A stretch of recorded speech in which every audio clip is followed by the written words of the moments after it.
Hormuz প্রণালীর অচলাবস্থা চলমান থাকায় আবারও ইরানের বিভিন্ন শহরে হামলা চালিয়েছে যুক্তরাষ্ট্র। জবাবে বাহরাইন, কুয়েত এবং জর্ডানে অবস্থিত মার্কিন সামরিক ঘাঁটিগুলোতে পাল্টা ড্রোন ও মিসাইল হামলা চালিয়েছে ইরান। আরও জানাচ্ছেন রায়হান মুন্সি। হরমুজ প্রণালী বন্ধ নাকি খোলা? বিশ্বের সবচেয়ে গুরুত্বপূর্ণ এই নৌপথ ঘিরে আবারও মুখোমুখি অবস্থানে যুক্তরাষ্ট্র ও ইরান। তেহরানের দাবি, তাদের অনুমতি ছাড়া হরমুজ অতিক্রম করতে পারছে না জাহাজ। তবে ওয়াশিংটনের দাবি, আন্তর্জাতিক বাণিজ্যের এই জলপথ এখনও উন্মুক্ত এবং নিরাপদ। হরমুজকে ঘিরে উত্তেজনার মধ্যে দক্ষিণ ইরানের বন্দর আব্বাস, সিরিক, জাস্ক ও কৌশলগত কেশম দ্বীপে একাধিক শক্তিশালী বিস্ফোরণের ঘটনা ঘটেছে।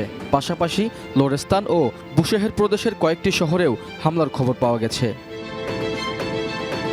মার্কিন সেন্ট্রাল কমান্ড জানিয়েছে, আন্তর্জাতিক জলসীমায় বাণিজ্যিক জাহাজের নিরাপত্তা নিশ্চিত করা এবং ইরানের সামরিক সক্ষমতা দুর্বল করতেই চলতি সপ্তাহে কয়েক দফা হামলা চালানো হয়েছে।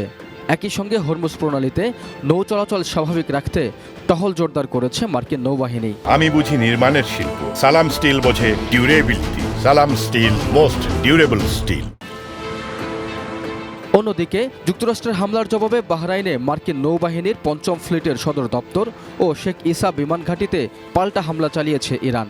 আইআরজিসির দাবি, এতে ড্রোন কমান্ড সেন্টার ও হেলিকপ্টার রক্ষণাবেক্ষণ কেন্দ্র ক্ষতিগ্রস্ত হয়েছে।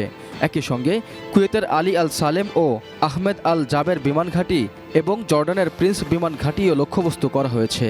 এসব হামলায় জ্বালানি ডিপো ও গোলাবারুদ সংরক্ষণাগারে ব্যাপক ক্ষয়ক্ষতির দাবি করেছে তেহরান।